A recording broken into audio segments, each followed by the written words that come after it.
একদিন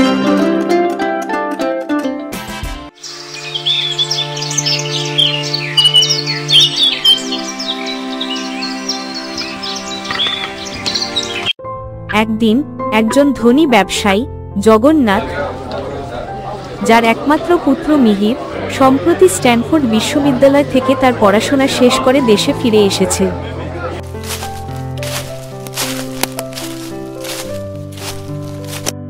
নিজের দেশ ফিরে আসার পর মিহিরের মনে কিছু প্রশ্ন উঠেছে।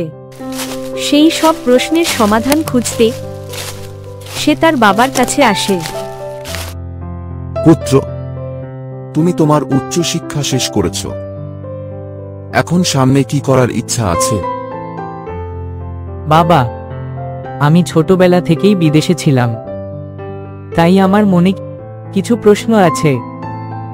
পুত্র, সব ঠিক আছে, আমি তোমাকে কোনো কিছুতে বাধ্য করব না। বাবা, আমি জানতে চাই, আমরা নিজের মূল্য কিভাবে বুঝব? জগন্নাথ কিছুক্ষণ ভাবেন, তারপর মিহিরের হাতে একটি উজ্জ্বল পাথর তুলে দেন। বাবা, আমি তো বইয়ের শিক্ষা শেষ করেছি, কিন্তু নিজের মূল্য বোঝার জন্য এই পাথর। পুত্র, এই পাথরেই তোমার সব প্রশ্নের উত্তর আছে। কিন্তু এই পাথর দিয়ে কি করব?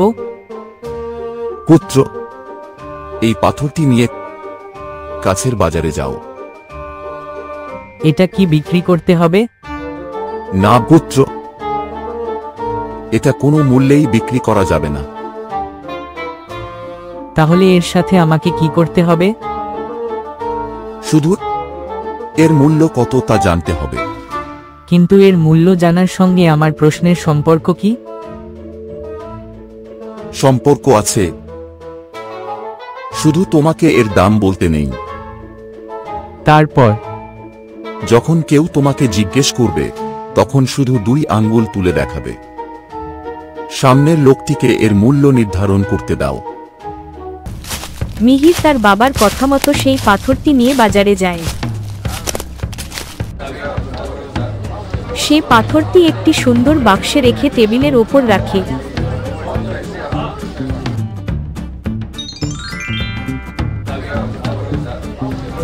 মানুষ তো শুধু এই পাথরটা দেখছে আর চলে যাচ্ছে, কেউ থামছেই না। ঠিক তখন একটি মহিলা তার কাছে আসে। আরে, এই পাথরটা তো খুব সুন্দর, এর দাম কত? মিহির পিতার কথা মতো 2 আঙুল দেখিয়ে ইশারা করে। ও, তাহলে এর দাম 200 টাকা। তুমি আমাকে এটা দিয়ে দাও, আমি এটা আমার ড্রয়িং রুমে রাখবো। দুঃখিত, কিন্তু এটা বিক্রয়ের জন্য নয়।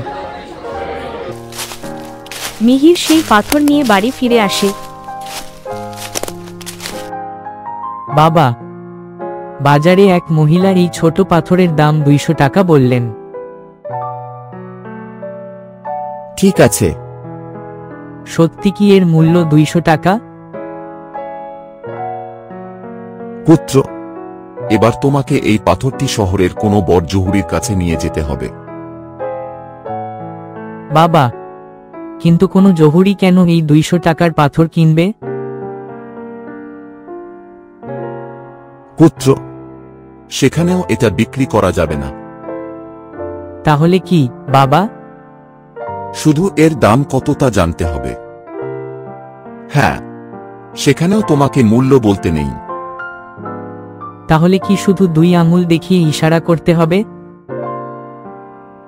সম্ভবত তুমি ধীরে ধীরে আমার কথা বুঝতে পারছো। ঠিক আছে বাবা, আমি যাচ্ছি। মিহির শহরের একজন নামকরা স্বর্ণকারের কাছে সেই পাথরটি নিয়ে যায়। স্বর্ণকার পাথরটির ভালোভাবে পরীক্ষা করেন। আপনি এর কি মূল্য চাইছেন? মিহির আবার 2 আঙুল দেখিয়ে ইশারা করে।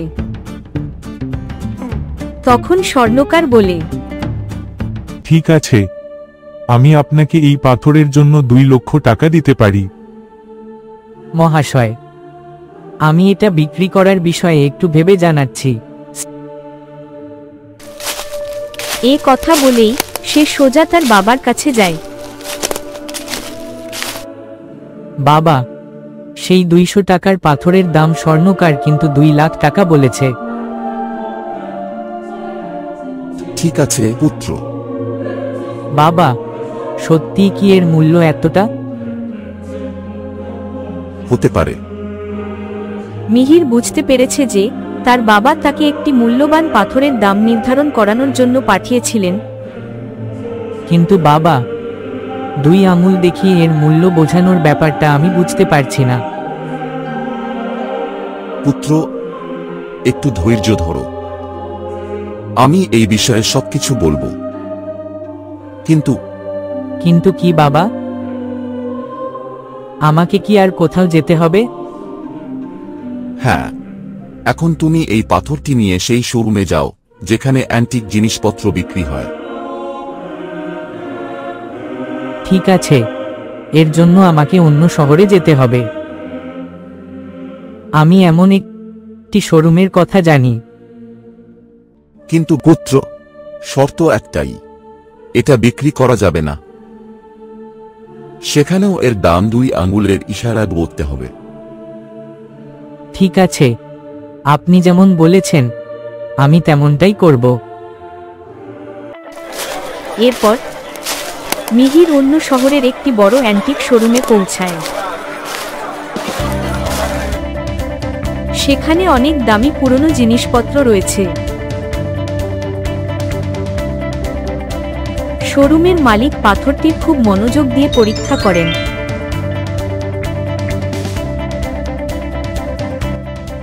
আরে কি চমৎকার, দুর্দান্ত, অনন্য। আপনি এর কি দাম দিতে চান? আচ্ছা মশাই, আপনিই বলুন, আপনি এটাকে কত দামে ছাড়বেন? মিহির আবারও 2 আঙুল দেখিয়ে দেয়। ঠিক আছে মশাই, আমি এই অমূল্য রত্নটির জন্য 2 কোটি টাকা দিতে প্রস্তুত। ঠিক আছে, আমাকে একটু ভাবার সময় দিন, আমি আপনাকে জানাচ্ছি। মিহির সেখান থেকে সেই পাথরটি না বেচে আবার পিতার কাছে ফিরে আসে।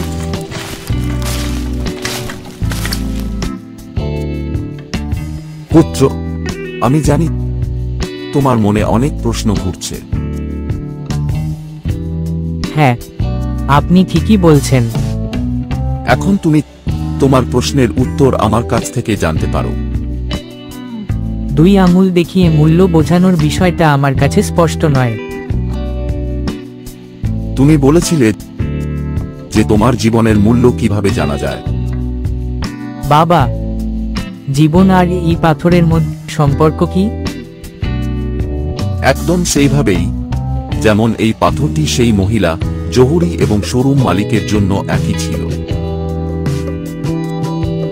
কিন্তু প্রত্যেকে তাদের জ্ঞান অনুযায়ী দাম নির্ধারণ করেছে। কিন্তু ওই মহিলার মতে এর দাম মাত্র 200 টাকা। সে এর গুণ সম্পর্কে জানত না, তাই নিজের মতো মূল্য নির্ধারণ করেছে। সেই জহুরিও যতটুকু জানত, 2 আঙ্গুল দেখে 2 লক্ষ বলেছে। কিন্তু সেই অ্যান্টিক ডিলারও তো 2টি আঙুল দেখেছে। তাহলে শোরুম মালিক এই অমূল্য পাথরের প্রকৃত মূল্য বুঝতে পেরেছিল, তাই সে 2 আঙ্গুলের মূল্য 2 কোটি নির্ধারণ করেছিল। এটাই তোমার জন্য শিক্ষা। আমি এখনো আটকে আছি যে নিজের জীবনের মূল্য কিভাবে নির্ধারণ করব। পুত্র, তুমি যেমন মূল্য নির্ধারণ করতে চাও, তেমন মানুষদের সঙ্গ দাও, তেমন মানুষদের অনুসরণ করো। আপনি একদম ঠিক বলেছেন। পাথরটা 200 টাকার দাম বলা মানুষের জন্য যেমন ছিল, তেমনি 2 কোটি বলার জন্য। তাই জীবনে সফলতা অর্জন করতে হলে নিজের মূল্যকে বোঝো এবং সফল মানুষদের সঙ্গ করো।